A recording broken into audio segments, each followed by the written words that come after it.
नमस्कार दोस्तों, स्वागत है आपका study for public service commission में। एचपीएससी के द्वारा अभी उनकी ऑफिशियल वेबसाइट पर एक नोटिस डाला गया है जिसके अंदर बताया गया है कि एचपीएससी के द्वारा जो वैकेंसी निकाली गई थी एनफोर्समेंट की निकाली गई थी। और ये किसके अंदर निकाली गई थी? मोटर व्हीकल ऑफिसर एनफोर्समेंट की वैकेंसी निकाली गई थी। ट्रांसपोर्ट डिपार्टमेंट था, इसके अंदर वैकेंसी निकाली गई थी। अब इसका जो है सिलेबस और जो है स्कीम वो सारी डिटेल से यहाँ पे जो है जारी कर दी गई है एचपीएससी के द्वारा। यहाँ पे मैं आपको डिटेल से बताने वाला हूँ क्या आपका एग्जाम पैटर्न रहने वाला है, क्या आपका सिलेबस रहने वाला है। सबसे पहले स्टार्टिंग में मैं आपको थोड़ी सी बेसिक सी जानकारी बता दूं। जो एचपीएससी है, हरियाणा पब्लिक सर्विस कमीशन, इसके द्वारा जो है मोटर व्हीकल और ऑफिसर की पोस्ट निकाली गई थी, एमवीओ की पोस्ट निकाली गई थी। दो कैटेगरी में पोस्ट निकाली गई थी, एक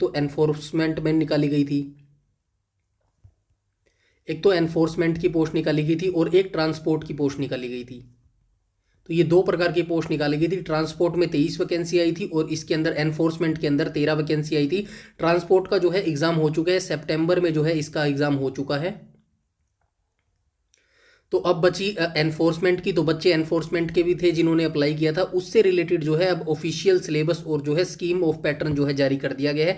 इसी के बारे में हम इस पर्टिकुलर वीडियो के अंदर जानने वाले हैं। तो अगर आपने ये एमवीओ मोटर व्हीकल ऑफिसर एनफोर्समेंट का जो फॉर्म भरा था तो ये वीडियो आपके लिए रहने वाली है। डिटेल से सिलेबस आपका आ गया है, अंत तक वीडियो जरूर देखिएगा और ज़्यादा से ज़्यादा इस वीडियो को शेयर कीजिएगा अपने दोस्तों के साथ। जिसने भी ये फॉर्म भरा हुआ उस तक ये वीडियो पहुंचनी चाहिए। चलते हैं, स्टार्ट कर लेते हैं वीडियो को बिना किसी टाइम वेस्ट के। यहाँ पे देख लेना, हरियाणा पब्लिक सर्विस कमीशन के द्वारा ये नोटिस डाला गया है। अनाउंसमेंट के अंदर बोला गया है, announced for the information of candidate who have applied for the post of motor vehicle officer enforcement in transport department Haryana. Response to advertisement number था 40/2024। Scheme of pattern and exam and syllabus is under. तो ये exam pattern और syllabus जो है complete यहाँ पे दे दिया गया है। तो आइए देख लेते हैं क्या कुछ सिलेबस यहाँ पे दिया गया है। सबसे पहले यहाँ पे देख लेना, सिलेबस बताया गया है। जो भी आपका स्क्रीनिंग, सबसे पहले आपका स्क्रीनिंग टेस्ट होगा। स्क्रीनिंग टेस्ट में जो आपका सिलेबस है वो क्या रहने वाला है? जर्नल साइंस आपसे पूछी जाएगी, यहाँ पे देख लेना, जर्नल साइंस आपसे पूछी जाएगी। जर्नल एप्रिशिएशन आपसे पूछा जाएगा and understanding of science including matters of everyday observation and experience आपसे पूछा जाएगा।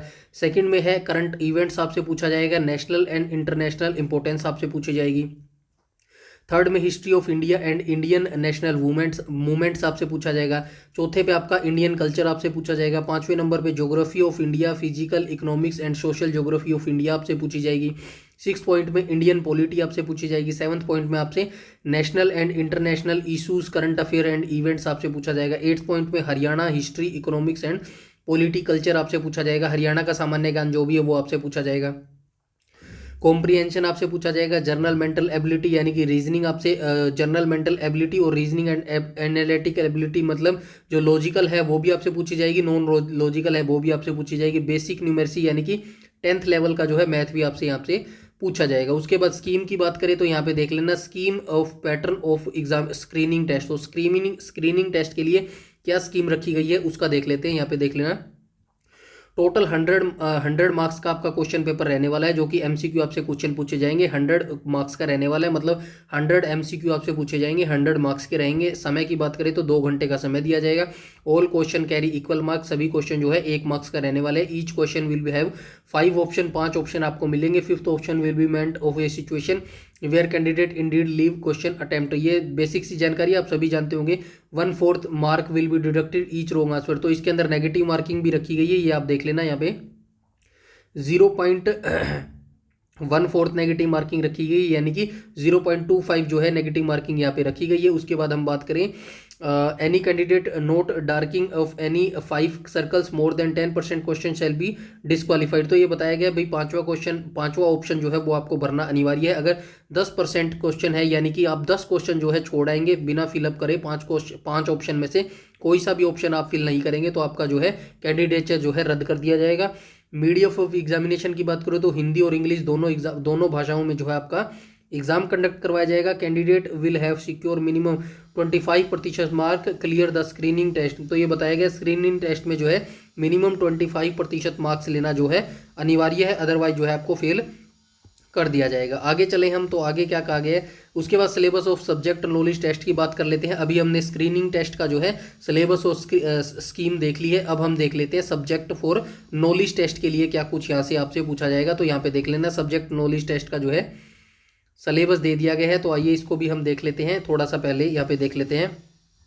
फर्स्ट पॉइंट में कहा गया history of modern India and Indian culture आपसे पूछा जाएगा। History of modern India will cover history of country from about middle of 19th century and would also including question importance personalization who shaped freedom movement social reforms relating Indian culture will aspect culture. तो ये Indian history आपसे पूछी जाएगी, Indian geography आपसे पूछी जाएगी, Indian polity आपसे पूछी जाएगी, करंट अफेयर आपसे पूछा जाएगा, नेशनल हो गया, इंटरनेशनल हो गया, ये सारे आपसे पूछा जाएगा। डिटेल में आप पढ़ लेना, मैं एक एक करके बताऊंगा तो टाइम थोड़ा ज़्यादा लग जाएगा। उसके बाद इंडियन इकोनॉमी आपसे पूछी जाएगी, development of field in science and technology से आपसे क्वेश्चन पूछे जाएंगे, स्टैटिक्स से आपसे क्वेश्चन पूछे जाएंगे। तो ये डिटेल से बैठ के पढ़ लेना। जिन जिन बच्चों का ये एग्जाम है, जिन जिन बच्चों ने ये ऑफिशियल फॉर्म भरा था, तो ये ऑफिशियल सिलेबस आपका आ गया, जिसको मैं जो है टेलीग्राम पर शेयर कर दूंगा। वहाँ से डाउनलोड करके जो है एक एक टॉपिक आप आराम से बैठ के लिख लीजिएगा। उसके बाद जो है अपनी तैयारी करिएगा स्टार्ट। स्कीम की बात करें तो क्या कुछ स्कीम में रहने वाला है सब्जेक्ट नॉलेज टेस्ट के अंदर, तो यहाँ पे देख लेना 3 घंटे का आपको जो है समय दिया जाएगा। जो पेपर है आपका इंग्लिश और हिंदी दोनों लैंग्वेज में लिया जाएगा। 150 मार्क्स का आपका पेपर होगा। Paper will be subjective type, तो सब्जेक्टिव टाइप आपका जो है पेपर रहने वाला है।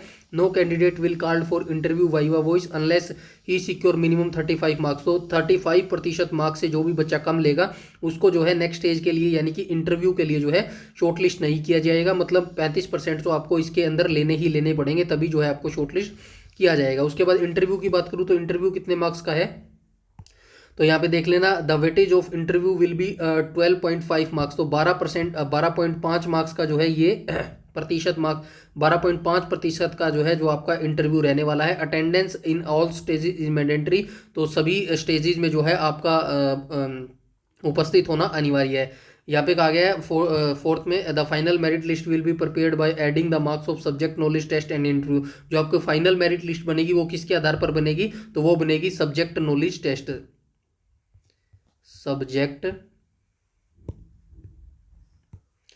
Subject knowledge test plus interview marks.